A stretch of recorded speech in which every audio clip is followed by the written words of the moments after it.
took a week off. Had some things going on. Some things in our real lives, not podcasting lives. And so, yeah, we took a week off. We should have a guest today. He has not shown up yet, but we are a little early. If he doesn't show, we're just going to keep this thing rolling, me and Kevin. And if he shows, we'll get him on. It's a Zoom call. So we'll see how that goes. Yeah. So, yeah. How you been? Oh, Good. wait. I guess for how you been, we can mention our sponsors. We'll just call this the intro. Yeah. Mountain Primal Meats, mountainprimal.com, promo code MISSIONPREP, all one word. Get you a discount. Get you some delicious meats. Get you. Mountainprimal.com. Our next sponsor is adaptivetactical.com. Put in the code MP20 at checkout. They get you 20% off your order. They got a bunch of cool shit. Go check them out. Adaptivetactical.com. So last night after we went and looked at your lights at your house, Vivian's like, let's drive around and look at more. I was like, okay. So we ended up going around that other side where was the second pool. And Grayson's in the back seat, and they both had their windows down. Mm-hmm. And we're driving in like slow, and all of a sudden I see some dude walking his dog. And hang on, cliffhanger.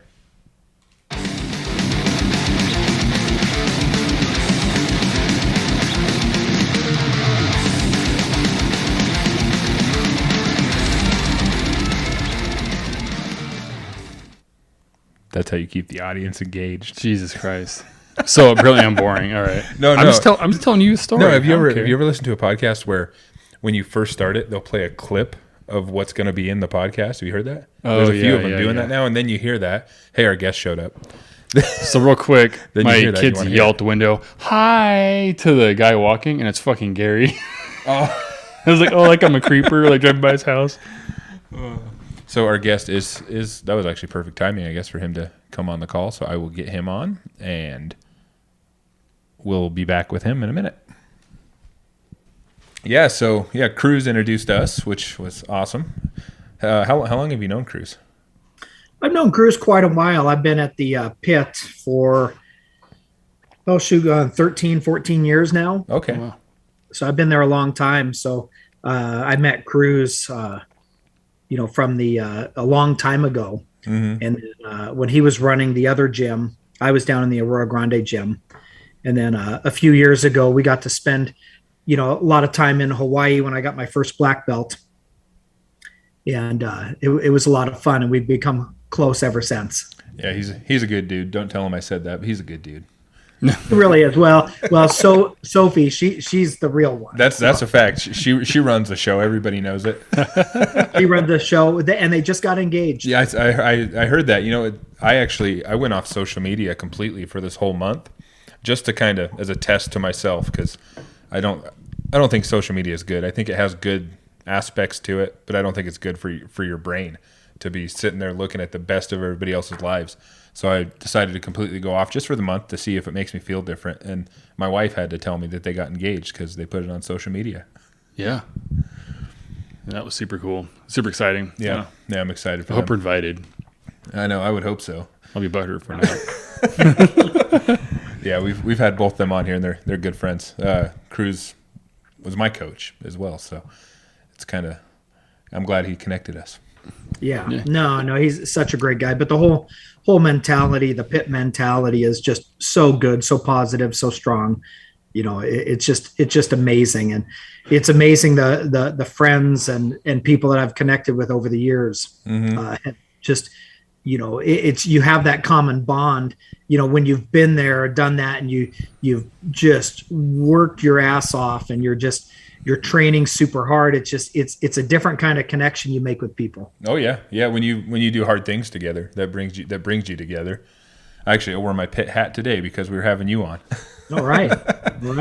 I didn't do the Hawaiian Kenpo program, but I just did jiu-jitsu there. My oldest son was in their Hawaiian Kenpo program, the kids program, and that was one of the best things we ever did was put him in that program. And now he just does the kickboxing classes. He with COVID and everything, when they first had to close down and all that, he was out of it for a while, and then he didn't know if he wanted to go back. And now he goes 2 or 3 times a week and does the fitness kickboxing with Sophie coaching, and she kicks his ass every day, so it's good. It's so great. I brought my son early on. I think he was about 6 or 7, something like that. And he trained there for quite a long time. Then once he got into, high school, he backed out to do high school sports. But now he's 19 and he's back into it with me. Oh, really? And it's just amazing. Once they start, there'll be a time that they kind of transition out for a little while, and some stay all the way through. Mm-hmm. But then, coming back, it's amazing. He's training with me. I'm one of the instructors for level 4 class, so that our top class. And so we go through, and I have him training with me, and he's right up there with my top guys. That's cool.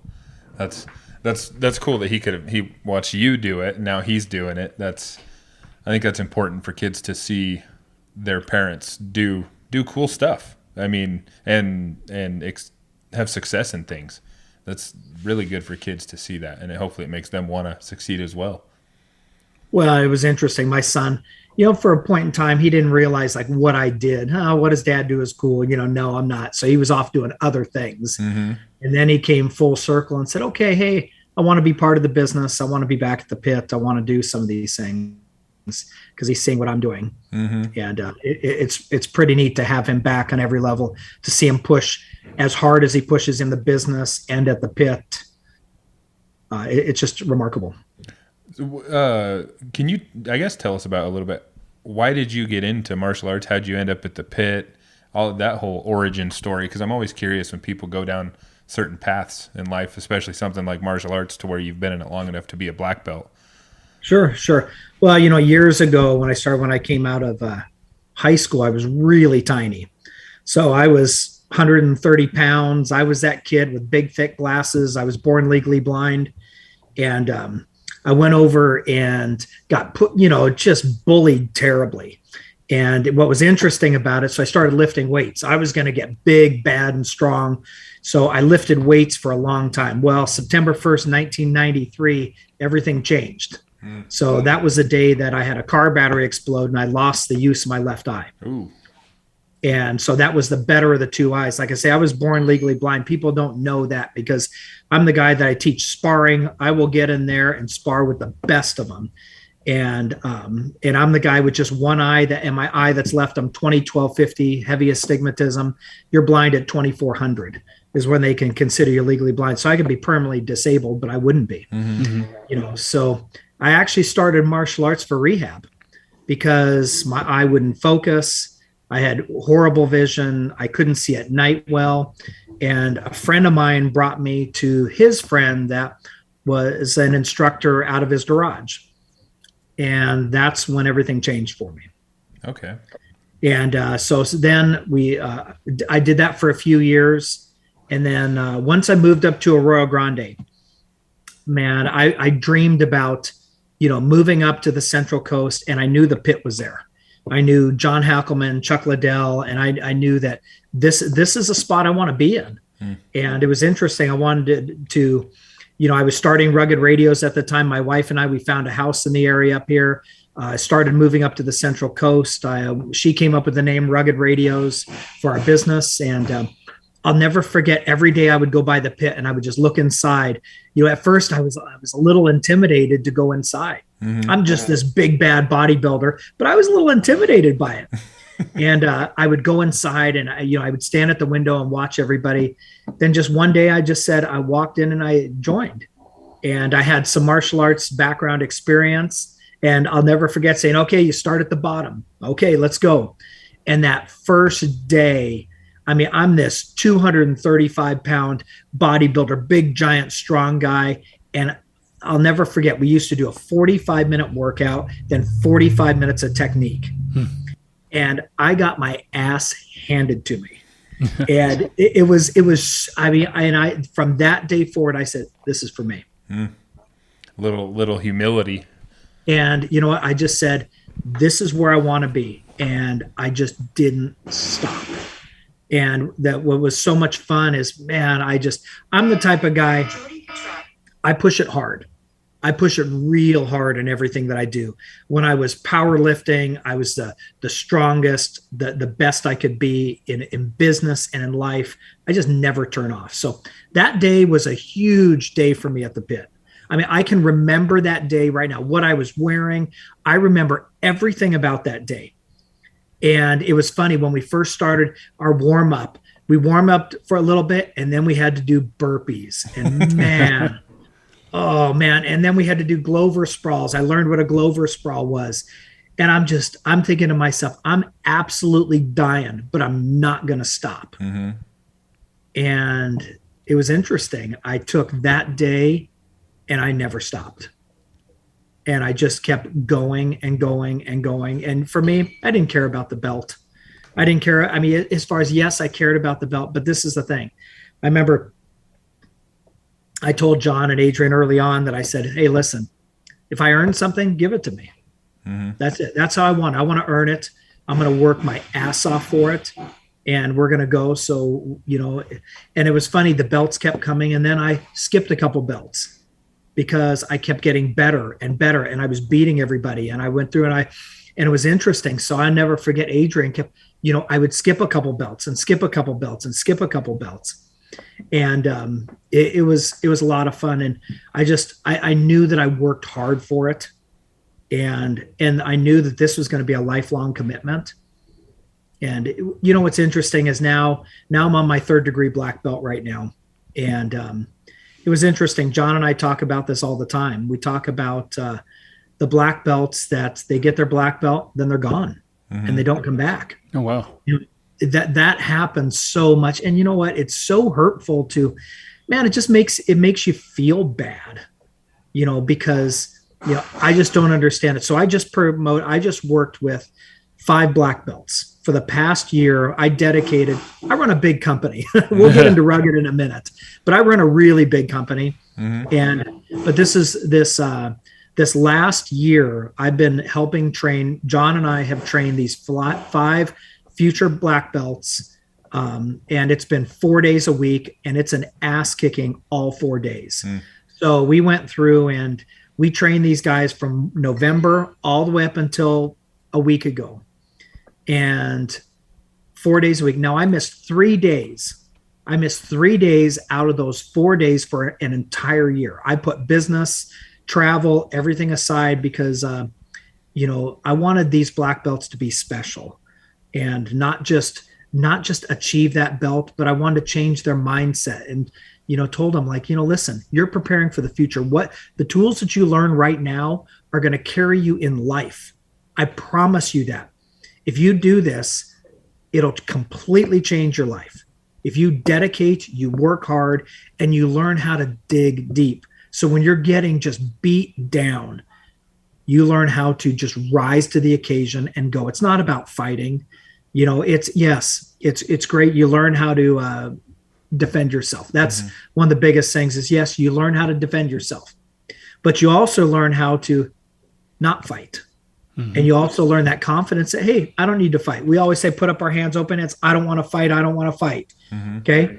And that's the thing is you don't want to fight. If you don't have to, you don't want to.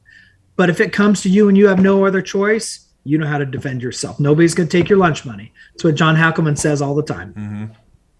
But I wanted these guys to really learn something and learn the tools in life, because the principles that I've learned at the pit and learning how to push as hard as I do, I carry that every day in my life today. I mean, I'm 52 years old. I will train as hard as anybody. It's those future black belts. They had to keep up with me. And that's just what I do. And I will spar with them. I will train with them. I will do burpees with them. I will run, and I will just dig so deep. I might not be in quite as good a shape as them, but I'm still beating them. Mm-hmm. It's because I'm so determined. But those are the life lessons. And I talked to them for an entire year during this training and was teaching them and mentoring them to trust me. What this is going to do for you is you're going to remember this day and this belt. And the biggest thing is don't stop. Always do something. If you go away and you go to college, some of them are going to college. Well, you know what? Every day, think about that fitness level, think about that martial arts training, and go do something. Do burpees, do blackjack, do something and go. And it's amazing. These 5 guys, man, we're a week out and they're already calling me and saying, I can't wait to get back. Let's go. I'm ready to go. Can't wait to get back. And it was pretty special to me that these guys really, they listened. And I can't wait to see what they do in the next 20 years, because they're going to do some great things. Yeah, I know Sophie just got her black belt as well, right? She did. Yeah, so congratulations to her if she's listening. No, but you're right. It's a very big. It's an interpersonal journey if you're doing it that way, and they're not just showing up and they're really putting the effort in. And regardless, and I feel like it's weird. Yeah, if people just do that and then they leave, it's like maybe they weren't tested or didn't struggle enough in that journey. If they're going to leave something right after achieving something, right? Like some people just want the status of the belt. Right. That's all they wanted, is they want the status of the belt. And that's too bad. I never took it as a status of a belt. I took it as a life lesson. Yeah. I took it as a learning experience. I took it as something that taught me invaluable tools for my future. But you're not a millennial though. Millennials are all about the aesthetics. Like is it great? But what's funny is having a few millennials in this class and teaching them and breaking that. Hey, everything changes when you get hit in the face. Yeah. And that's coming from two millennials sitting here talking to you. Yeah, right. Yeah, I think it's just a big theme on it. I don't know if it's from, probably a lot of it's just been because the movies I grew up with. It's always about, I'm this, I'm that. Like, I want that. It's like, well, you got to work your ass off to get there and earn that, motherfucker. Like, no one's going to give that to you. Everybody wants to be a lawyer. Everyone wants to be a doctor. Everyone wants to be a Green Beret. It's like, well, you got to fucking earn it to get there, So I don't know. Maybe that's just part of it, the culture of a lot of people. But no, it's cool that you can really get through and reach the people to get them to have that mentality. Like, hey, this is a stepping stone. This isn't the end of black belt. Isn't the end all be all. It's not everything. It's a part of me as a human and an individual. It's part of my character. Yeah. Well, and that's the thing is that's why I lead by example. That man, I don't sleep much. I run a big company. I train full time at the pit. I teach classes, and I still make time for family. And it's a hard schedule. It's a hard schedule. But you know what? It's funny, that hard schedule is a lot easier than the beatings I've taken. I mean, and the workouts that have just been, oh my gosh, that you're just at the end, you're just exhausted and you're done.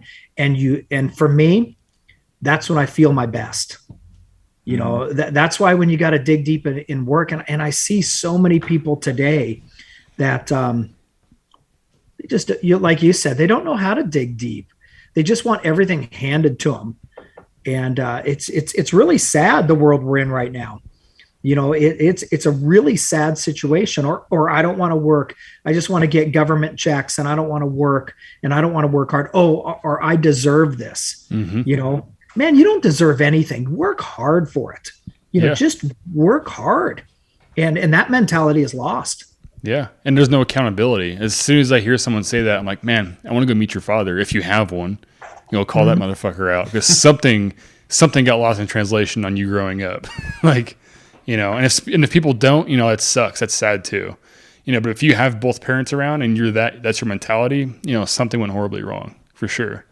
Yeah. Well, I think, like we were talking about with your son seeing what you've done, I think that's important for just your students in general. They see a guy who's 52 years old who's still getting after it, and you're still going. You said you're on your 4th degree black belt? I mean, my 3rd. Oh, 3rd. Okay, 3rd degree black belt. You're still going. You're not stopping. And I think younger people are going to see a 52-year-old guy who's in there kicking ass and staying in good shape, and that's going to motivate them. Like you said, you setting an example, and they're going to want to follow that. And I think that's important. People need motivation, and they need people like you to look at and be like, okay, that's what I want to do. I want to keep going when I'm in my 50s.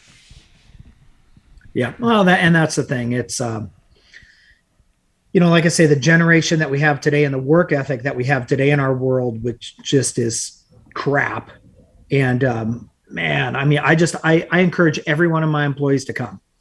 And I encourage every one of my employees, and some of them do. I mean, what's pretty great is here I have our pit teacher, or the head teacher, Adrian, and he's also a black belt in jiu-jitsu.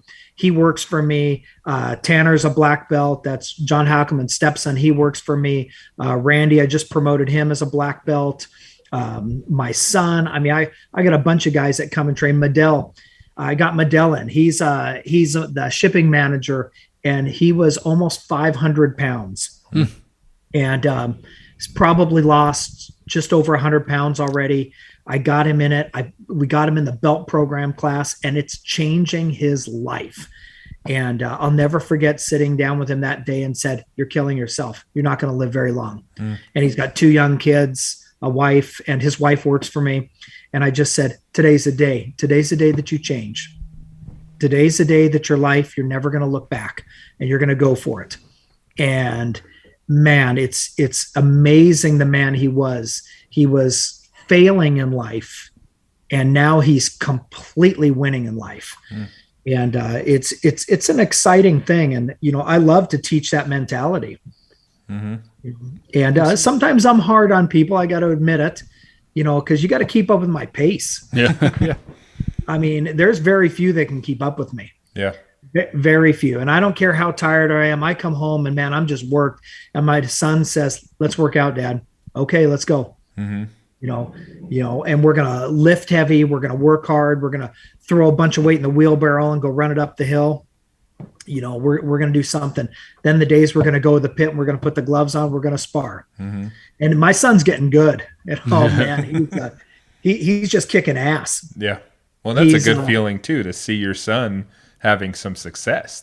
I see that with my son. He's 13 years old and he's the size of a grown man. He's a big kid, as tall as I am, and to watch him in this class with a bunch of adults, and it's just a fitness kickboxing class, but you know how fitness kickboxing classes are. Sure. And he's in there and he is just going and going and he's 13 years old. I wish when I was his age, my parents would have pushed me to do something like that, because they didn't, and I had no motivation to do anything until I was older.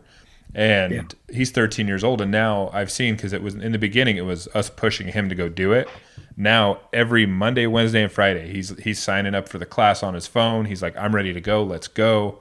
We don't have to tell him, and he goes in there and he just kicks ass. And we have to bring an extra towel before he gets in the car because he's drenched, And it's really cool to see your children pushing themselves, and sometimes it takes a guy like yourself to push somebody, like your employee you were talking about. It took you to sit down and have that conversation with him to wake him up and get him on a path that's going to be more healthy for him. And that's one problem with our world today is where they've put the employer in things. Generally, employer can't say anything. You can't tell your employees anything. You can't say anything anymore. These regulations, and everybody gets their feelings hurt. Oh my God, my feelings got hurt. And I'm not a feelings kind of guy. I'm going to lay it out straight out, and I'm going to be forward, and I'm going to address it. And Medell, what would have happened if I didn't say anything? To be honest, he'd probably be dead by now. And he was, type 2 diabetic. He wasn't feeling his hands or his feet. It was just bad. It was bad. And I just said, screw the rules, screw the regulations. I'm going to lay it on the line, and I'm going to yell at you. I'm going to scream at you. I'm going to just somehow get you to listen, because I'm not going to stop and just see you destroy yourself. And so I took the chance and go. And, some of the employees don't like it when I'm forward, but you know what? I really don't care. Right. Yeah. Well, there's a difference between what you did there and then just being an asshole. You might be hard on somebody from the sounds of it, but you're not doing it to make them feel less than. You're doing it so he can feel better than he was feeling. You're looking out for the person. You know what I always say? I have a saying when I do little posts, the social media videos, things like that. I say, be better today than you were yesterday. That's the whole thing. Push yourself to be better. Be better in every part of your life. In work, in family, in fitness, in health, and everything. I went to the doctors a little while back, and I got a new doctor. They went through all the tests and everything, because I always want to make sure just I'm healthy. My dad has, multiple heart attacks, super high cholesterol. And I went through, the doctor says, "Hey, well, we got to come in and, we got to talk." And I said, "Okay." I had CT scan of my heart and everything done. And I'm like, "Well, okay, well, what's wrong?" He said, "Well, I've never seen this before." And I said, "Okay, well, your plaque level is a 0. I'm like, "Okay, good." And she says, "Well, but I've never seen it." She says, there's no soft level plaque. You have nothing in your arteries. And I said, well, it's the reason why I push myself as hard as I do. Been taking care of yourself. And I tell everybody that, hey, do I have a perfect diet? No. I like to have some whiskey from time to time. Yeah. Well, that's healthy. That's good for you. Yeah, I got a good whiskey collection. Yeah. And but this is the thing. It's all about, man, you just gotta go for it. And you gotta dig and go. And like my son, so my son is a type 1 diabetic. He was diagnosed at 6. And if you know anything about type 1 diabetes, it fucking sucks. Okay. It's a lifelong battle that is a relentless battle that will never give up. Okay. That and the thing that I love is, so he's 19 now, trains at the pit, 235 pounds, 6 foot tall, and he's just kicking ass with the best of them. And not one day has he ever said, why me? Not one. Yeah. And it sucks. It's, we have a pump, we have a CGM, we have everything. But it's funny. He's got to change. He has to wear 2 sites, and you got to change sites, and he'll have a pump issue. Never gets frustrated about it. Yeah. Never is tired of it.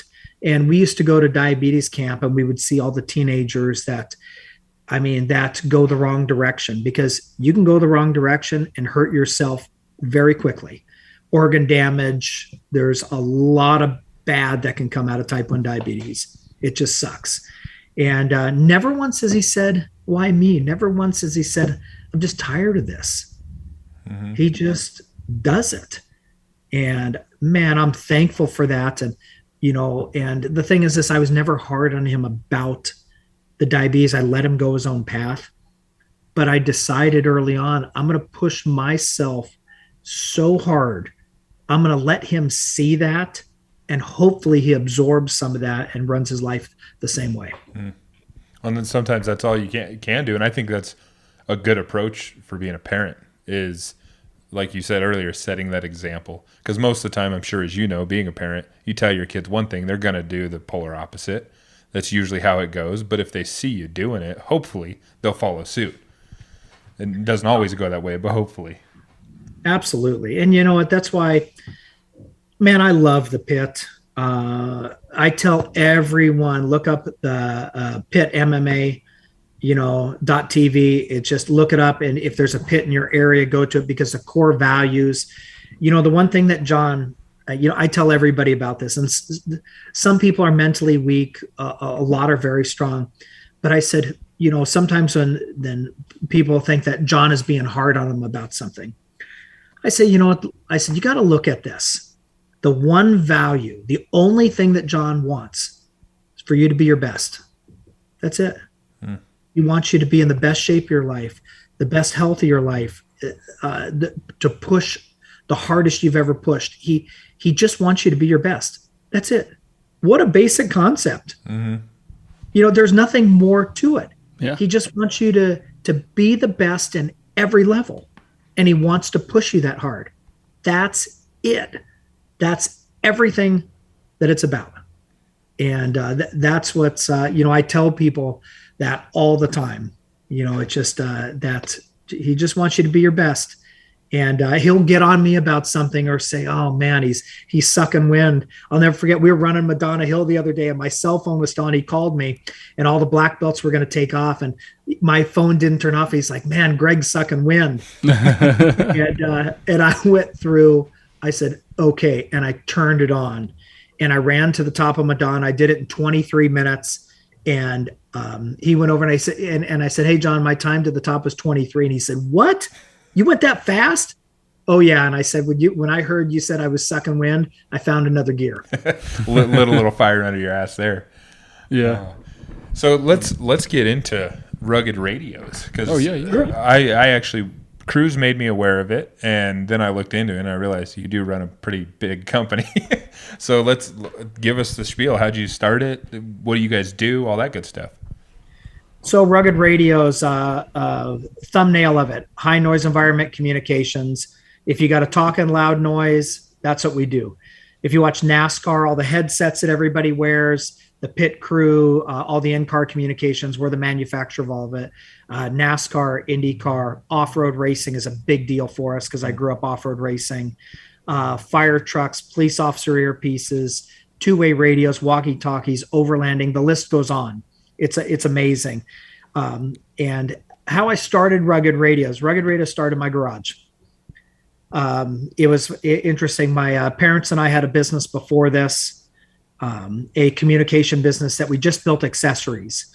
We were a large aviation headset manufacturer. I loved off-road racing. I branched into off-road. My dad and I got to the point that we couldn't get along anymore. We were like American Chopper fighting. And it got to the point we sold off the business. I walked away with nothing. Walked away with my dad telling me, "You're never going to make it. You never went to college. You barely graduated high school. You're never going to make it." Okay, I'm never going to make it. Fine. And I moved up to Arroyo Grande, California, which is Pismo Beach. My wife, I wanted to start a business manufacturing two-way radios, little handheld walkie-talkies, and selling accessories. And my wife came up with the name Rugged Radios on our drive while we were moving up. And I'll never forget the first day. I found a factory. I started producing product. I had a pallet of radios arrive in my garage. Uline dropped off some popcorn, peanuts, and boxes. And I looked at her and I said, "Okay, we're in business." What year was that? Let's see. That was 16 years ago, almost 17 years ago. Okay. And it was interesting. She was a little worried because we didn't have anything. I walked away with nothing. We didn't have anything. I bought my house, and she was a little worried. Like, what are we going to do? I said, "Don't worry. Don't worry. I got this. Let's go." From day one, I made a profit. From day one, but I had to dig deep and I had to make hundreds of phone calls, anybody and everybody that I could sell a product to. If I thought of a new idea, I manufactured a new product. Well, I quickly grew out of my garage, went into my first building, had a couple employees, and tell you what, there's a lot of ups and downs. And I tell people the story about, people think that, I was just given everything. I wasn't given anything. I wasn't given $1 from anybody. And in fact, my first check on the first order that I took, the very first order, I have that check in my box over here. I have that check, but the first check bounced. And man, my first order, my first check was like $500 and it bounced on me. Oh. And that was devastating. So I had to do something to make up that money. And man, there was days that it was slim. There was days that I loaded up my little red Ford Ranger pickup and I drove around on the Central Coast with business cards and flyers, anybody and everybody that I could hawk a product to. Just, oh man, I would dig deep. Every hotel, in agriculture, any place I could sell a radio, a headset or whatever, I just tried to do everything I could to sell. And man, I've been digging deep for 16 years. Well, and digging deep's paying off. You know what? Rugged has grown to a large company and we're worldwide. We ship all over the world. I employ almost 50 people here in Arroyo Grande. Just built a brand new complex, a big 3-acre complex. When you come to Arroyo Grande, we got this bitchin' old style building that's complete retro on them. And we've got our fab shops. I've got a full garage. I've got a car museum. Most of all, I'm building a taco and coffee shop. There you So go. we're going to have tacos and coffee soon. I might have to make a trip over there just for that. Oh man, it's going to be crazy. But you know what? The thing is I'm here every day. Mm-hmm. I work hard. I show my employees I'm willing to work hard. I'm not the guy that had, some level of success and I'm out playing. Yeah, I build cars. I build some really cool cars. I have a television show called Destination Polaris, and I build these really bitchin' cars out of Polaris razors. And so I have a television show doing that. And I like to have fun. I have fun with my cars and Baja race cars, stuff like that. But I'm here all the time working. And I show my employees that, hey, this morning we just started our Black Friday specials. So we had hundreds and hundreds of orders come in at right first thing this morning. I'm back sorting orders myself. I'm running them to the back. I'm helping ship orders and I'm going for it. And everybody's like the owner of the company. And I'm just running around like mad. And then I'm like, I got to go do this podcast. I'll be back. And you know what? I think that I hope that they see that I'm willing to work as hard or harder than anybody here. So you got to lead by example. If you're a business owner, my friend told me a while back, a good friend of mine said, hey, he said, well, just hire managers. Let's go out and play, hire managers. Man, I wish I could. I mean, I have managers here. I've got a great staff. I've got almost 50 people that are dedicated to this business, and you don't find that often. But I think one reason why I got 50 people so dedicated is because I'm so dedicated. I'm willing to go for it. And like we talk about it, I talk about people with business and pit and martial arts training. That's why that martial arts training is so critical. It teaches you how to be dedicated. It teaches you how to work hard and be part of something. And you're working with all these different people. And it teaches you never know when that guy's going to hand you your ass that day. You never know when that kid is just going to whoop you, when you're off your game and he's going to hand it to you. But those life lessons go right into business. They are truly life lessons in every part of your life.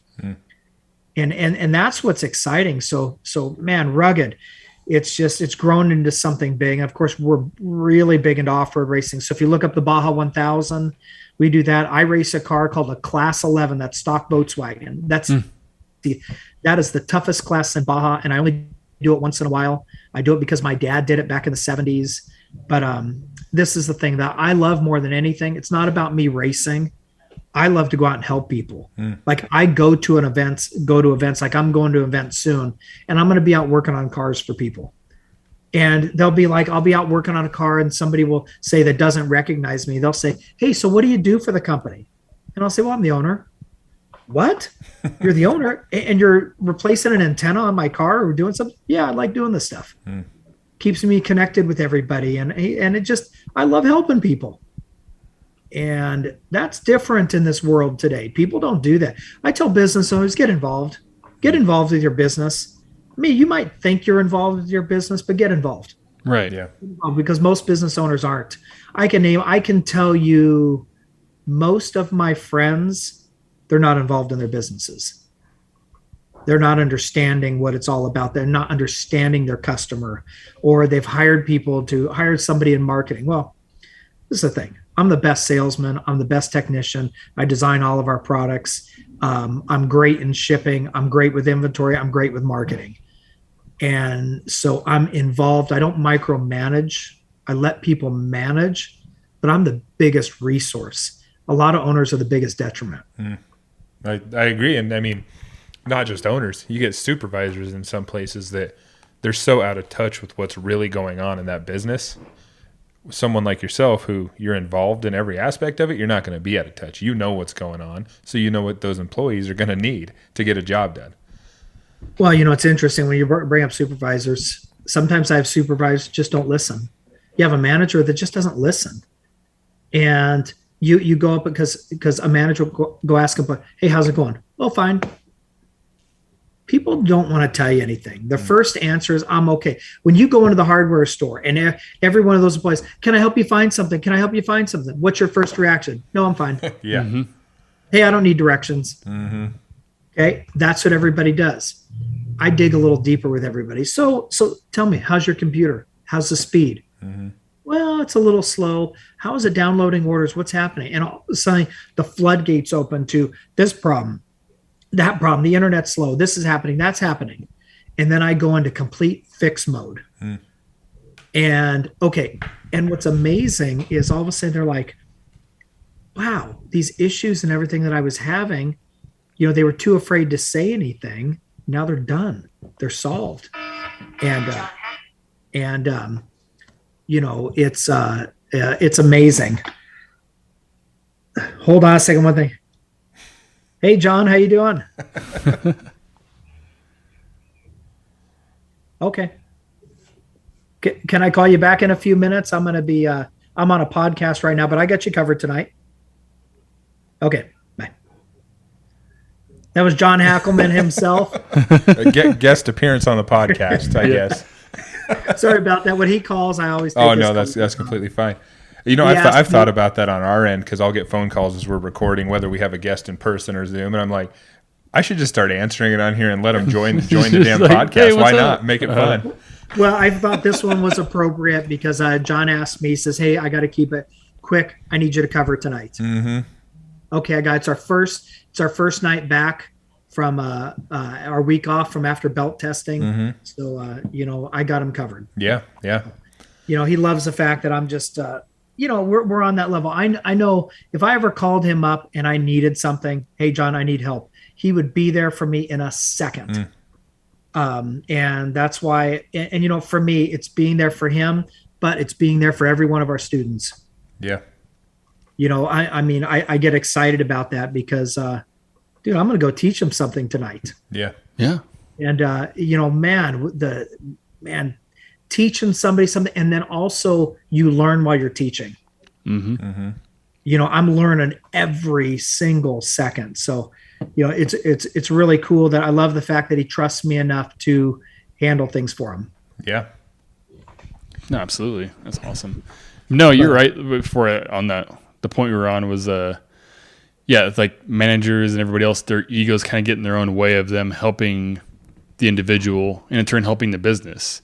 Like they realize that you may be managing something, but you're actually a detriment to the business by not really being involved, not really being there emotionally. Sometimes people only see what's right in front of them. Yeah. Or it's your daily routine. You do the same thing. You come in, you answer the phone, you do your steps, you get your cup of coffee, and that's how you go. Yeah, it's complacent. And I just can't do that. I'm aware of everything. It drives everybody crazy because I walk in and I can see anything out of place. And but I'm always listening and hearing. We have this I'm up on top of this mezzanine in my office. So if you ever come out to Rugged, we built this bitchin' open platform business to where you can see all the way through the building. You can see tech, sales, look into shipping, marketing. But this is the thing. I've made it this way to where everybody's connected. Most of all, I'm connected with the company. So I'm hearing stuff go on and I can listen. All of a sudden I come out of my office and I'm telling, this is what you need to do to fix it. And they're like looking at what? He's listening. But that's the thing. You know what? As a business owner, stay connected. If you want to know how to grow your business, you want to know how to fix your business, you want to know how to, if your business isn't doing well right now and you want to know how to make it better, get connected. That's the one thing I could tell you more than anything is stay connected. Stay connected with your managers. Stay connected with the people. You ever watch Undercover Boss? Mm-hmm. Do you notice that almost every single time it's because the bosses aren't connected with the lower level people? Oh, yeah, nobody even knows who they are most of the time. Yeah. And then all of a sudden it's this big magical thing that, oh man, they get connected. They find out the real story of what's happening and they turn things around. Oh my God. Every time. Yeah. I loved that program because I learned so much, but it also reinforces to be connected with everybody. Be connected with your business. Yeah. Look at what it's telling you. Look at the problems other businesses have. And you know what? Every business has issues. Business isn't easy. Why is it that 80% of all businesses fail? It's majority of the time. So early on, I grew up in a motorcycle shop. My parents had a little motorcycle business called Kavina Kawasaki, and we were a 25-year Kawasaki dealer.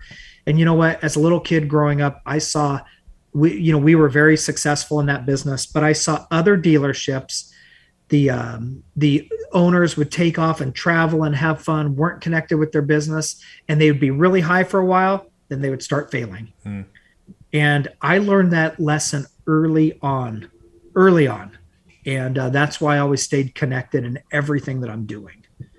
And yeah, I want to go out and do a few things and have a little fun, but I'm not a vacation kind of guy. I know it drives my wife a little crazy. But, this week off, we had a week off of the pit. I spent the week off with my son. We had to work each day, but every day after work and on the weekends, we worked out. And we had the hardest workout week I've had in a long time. And I said, let's just push it hard. But, but this is supposed to be a week off of rest. Well, we'll rest later. Yeah.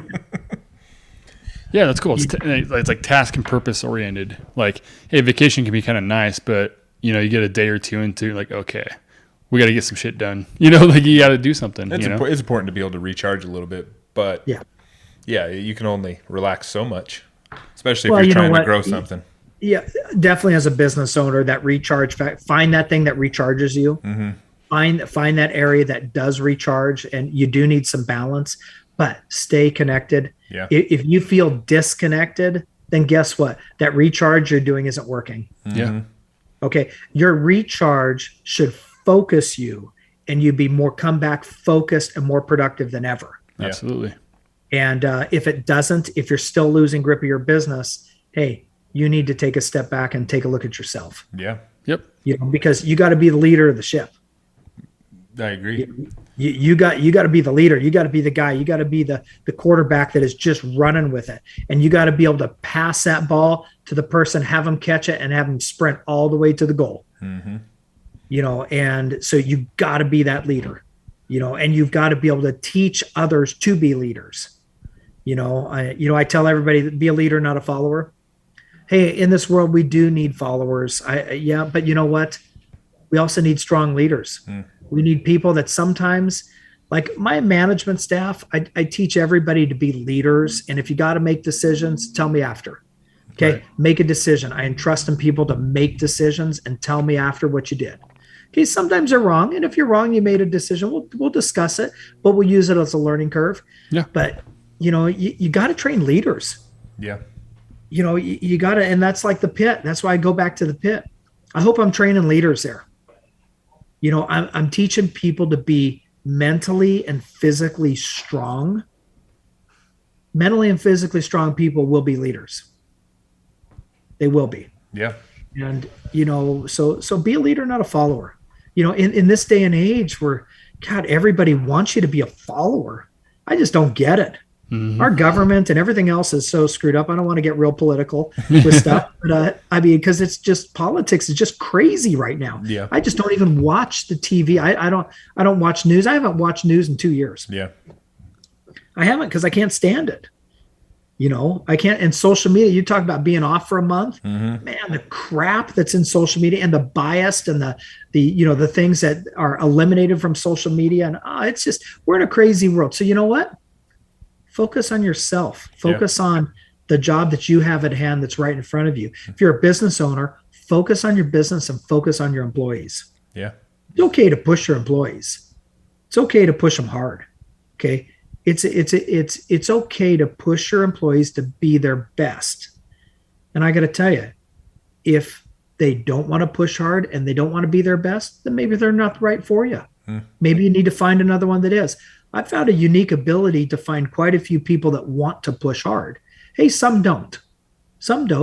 But you know what? The ones that do, when they leave my company, they're going to go off and do some great things. I think that's a perfect place to wrap it up right there, I think. Yeah. Inspirational. Go ahead. Sorry, go ahead. I was going to say, if you want to, for our listeners, tell everybody where they can find everything you guys are doing at Rugged and everything you're doing. Absolutely. Well, ruggedradios.com is our website. We're all over social media, Instagram, Facebook, Rugged Radios, everything I'm doing. I'm on Instagram. It's Rugged One or Greg Cottrell on Facebook. And this is the thing. I do a lot of inspirational things. So it's not just about me. I'm inspiring others. And I do a ton of fundraising. So take a look at my fundraisers. I'll just bring that up for a quick second. Do a lot of cancer fundraising. This year I've given away, I don't know, $175,000. We do a lot of fundraising. I've raised money. I just did Mission Hope Cancer Center, raised $47,000 in 21 minutes. Wow. It was an all-time record. Awesome. And it was awesome. So take a look, watch what I do. And those were the pink radios, wasn't it? That was the pink radio. Yeah. Okay, that's cool. And we did Cancer Society of Havasu, raised a ton of money. I can't even go over the list of just how much money we've done. I think that, it's just crazy. It's just crazy. And every year I want to do it bigger, better. But check us out. Go online, check us out, follow us. Sorry about that. You're good. Yeah, It's almost like you're trying to run a business or something. but follow us, and you know what? I just hope I inspire the next person to go for it. You know, that's it. I have people message me all the time. You know, I had a friend that he said my saying, "Be better today than you were yesterday," in his post the other day. And gosh, I got to tell you, that meant the world to me. That meant that I you know, I affected his life in a positive way, and I hope I do it to the next. So also go to the pit, Yes. the pitmma.tv. Go to the pit, read about it. It's awesome. If there's a pit in your area, Idaho, of course, Idaho, Arroyo Grande, California, Arizona, Malibu, there's a few others. Utah. Please. Yeah, Utah. And this is the whole thing. If go to their online classes. John has an amazing online program. Okay. And just go there, listen to it. I encourage you to. I guarantee it'll make your life better. So please do that. Okay. thepitmma.tv. It's remarkable. I can't say enough about it. And hey, and thank you guys. Thank you guys for doing what you're doing. Well, because thank you. Yeah, thank you for being you. You know, you guys are supporting. You're doing more than just having a podcast. You're supporting businesses, you're supporting people. This is how we all grow as a community, because you know what, in this day and age of getting to know people, you're giving people another avenue on how to get to know somebody else and inspire. Shoot, if I inspire one person, guys, you did your job. Yeah. You did something great. So all it takes is one. All it takes is one. Inspired one person. Man, this podcast knocked it out of the park. Well, and so, I appreciate you taking time out of your busy schedule to do this. And I feel like we could keep talking to you for a couple more hours, but I told you an hour, and I know you got a lot to do. So that's why. Hey, no problem. Anytime. Anytime you want to call, you want to have a podcast. Hell yeah. I'm open for it. And and when you're in Arroyo Grande, California, come out and visit. Tacos are going to be open. It's going to be called Tacos and Coffee Only. It's going to be open in a couple months. And I'm bringing my favorite tacos from Mexico up here to Arroyo Grande, and it's going to be amazing. Awesome. All right, man. Well, we appreciate you. Thanks for doing this, and we'll keep in touch. All right. Sounds good. All right. I'll see you. Talk to you. Have a good one. Have a good one. You too.